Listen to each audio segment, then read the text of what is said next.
ویران مندر کا حصہ نمبر 4 آپ سب کی سماعتوں کی نظر ہے۔ اس کی نظر جیسے ہی نمودار ہونے والے افراد پر پڑی، اس نے فوراً جنگل کی جانب دوڑ لگا دی۔ غالباً وہ اتنے سارے افراد اور شور سن کر گھبرا گیا تھا، اس لیے بھاگنے میں ہی عافیت سمجھی، اور دیکھتے ہی دیکھتے چند لمحوں میں ان کی نظروں سے اوجھل ہو گیا۔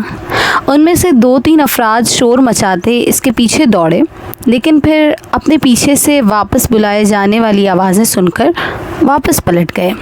برگد کے درخت کے نیچے آڑھے ترچھے انداز میں پڑے بچے کو دیکھ کر وہ جلدی سے اس کی جانب بڑھے۔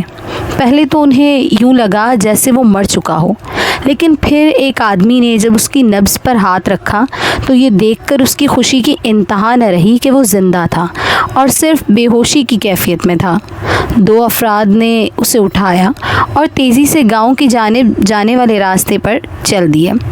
گاؤں میں ابھی تک متاثرہ گھر میں کوہرام مچا ہوا تھا۔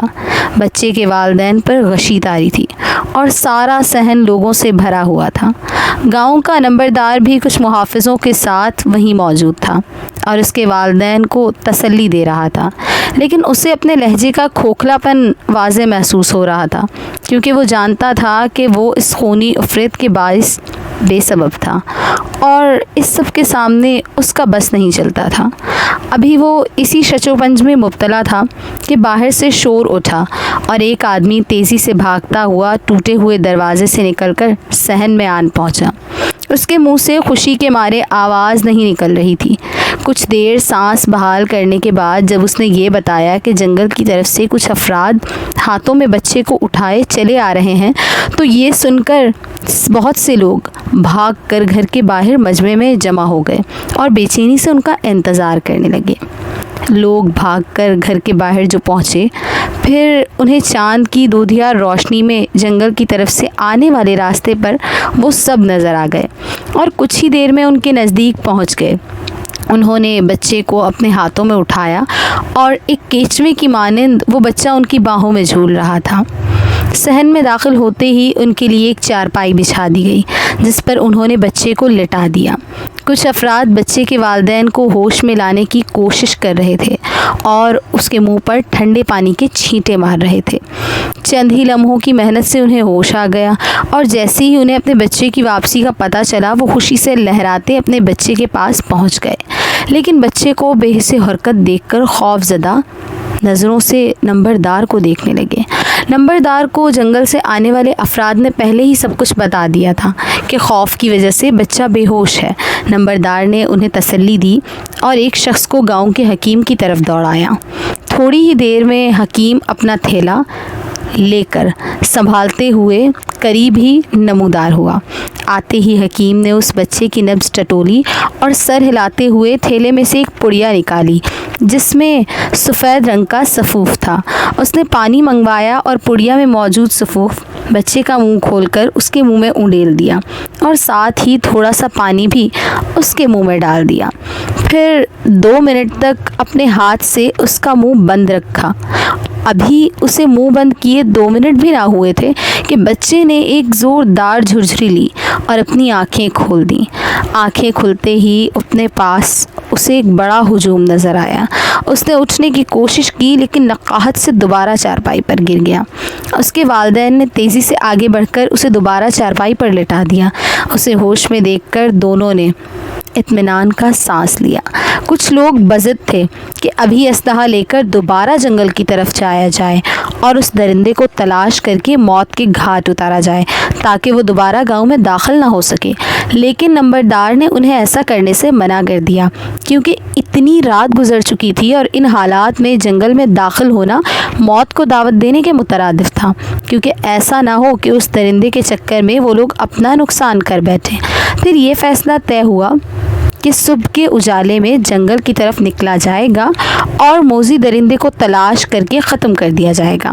یہ فیصلہ کرتے ہی نمبردار کے کہنے کے بعد تمام افراد اپنے اپنے گھروں کی طرف لوٹ گئے۔ پھر یہاں معاملہ چلتا ہے کہ ہفتے کے روز رشید کی ماں اپنے بیٹے کو گاؤں ایک ضروری کام کا کہہ کر نکل پڑی۔ کچھ ہی دیر میں وہ گاؤں جانے والے راستے کے موڑ پر پہنچی تو اسے تانگا مل گیا۔ گاؤں شہر سے لگ بھگ 1.5 کلومیٹر کی مسافت پر تھا اور آبادی زیادہ نہ ہونے کی وجہ سے اور سڑک کچی ہونے کی وجہ سے اسے صرف ہر طرف ٹانگے ہی چلتے تھے اور کوئی موٹر کار یا رکشہ وغیرہ نہیں چلتے تھے۔ کچی سڑک ہونے کی وجہ سے تانگا بڑے آرام سے چل رہا تھا۔ تانگے میں اس کے علاوہ مزید 3 سواریاں تھیں، جن میں ایک بوڑھا شخص اور غالباً اس کی بیوی ہوگی، جس کی عمر تقریباً 55 سال کے قریب ضرور ہوگی۔ ان کے ساتھ ایک چھوٹی بچی بھی بیٹھی تھی، جس کی عمر دیکھنے میں 7 سال کے قریب لگ رہی تھی۔ وہ اپنے ہاتھ میں ایک پلاسٹک کی گڑیا پکڑے کھیلنے اور باتیں کرنے میں لگی ہوئی تھی۔ کوچوان چابک لہراتے ہوئے گھوڑے کو کچی سڑک پر دوڑانے کی ناکام کوشش میں لگا ہوا تھا، لیکن گھوڑا بھی شاید اس کی فطرت سے واقف تھا، اس لیے چابک کھانے کے باوجود پرواہ کیے بغیر اپنی رفتار میں بڑھتا جا رہا تھا۔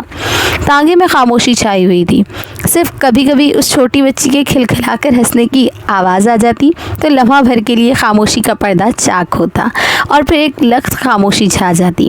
تانگے کو چلے تقریباً آدھا گھنٹہ گزر چکا تھا اور وہ بس اب گاؤں کے نزدیک پہنچنے ہی والی تھی۔ کچھ ہی دیر میں گاؤں کے کچے مکان نظر آنے لگے اور دور کھیتوں میں کہیں کہیں عورتیں اور مرد کام کرتے دکھائی دے رہے تھے۔ تانگا گاؤں کی مختلف گلیوں سے ہوتا ہوا ایک بوسیدہ مکان میں آ کر رک گیا۔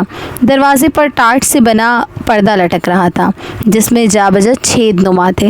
رشید کی ماں نے تانگا رکتے ہی اپنے دوپٹے میں بندھے پیسے کھولے اور اس سے 30 روپے نکال کر کوچوان کے ہاتھ میں دے کر تانگے سے اتر گئی۔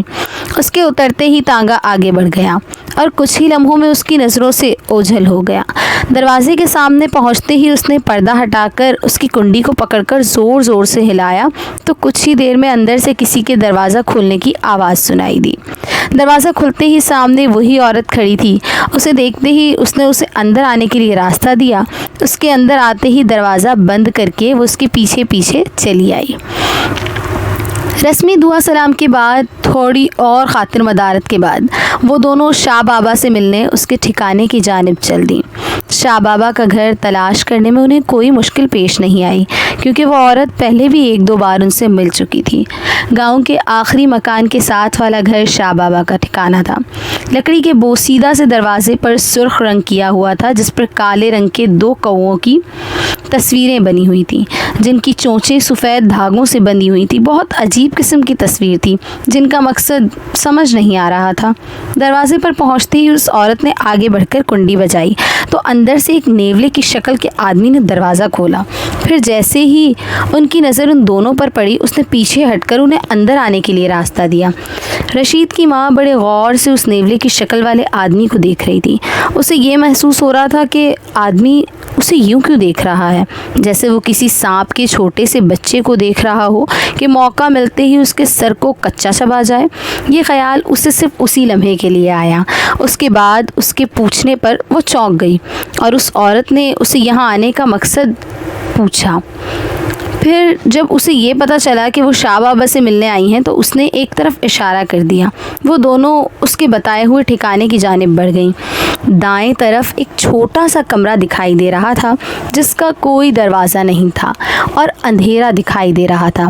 دروازے کے باہر لکڑی کا ایک کھٹولا رکھا تھا، جس میں غالباً گاؤں کے لوگ گائے بھینسوں کو چارہ کھلاتے تھے، اور اسی کے ساتھ ہی ایک نلکا لگا ہوا تھا، جس کے نیچے کافی سارا پانی کھڑا تھا، جس پر پرندے اپنی پیاس بجھا رہے تھے۔ وہ دونوں چلتی ہوائیں اس بغیر رکیں کہ دروازے کے اندر داخل ہو جائیں، لیکن وہاں کا موسم انہیں مسحور کن نہیں لگ رہا تھا۔ شاید وہ پریشانی کے عالم میں تھیں۔ خیر، وہ بغیر کسی دقت کے دروازے میں داخل ہو گئیں۔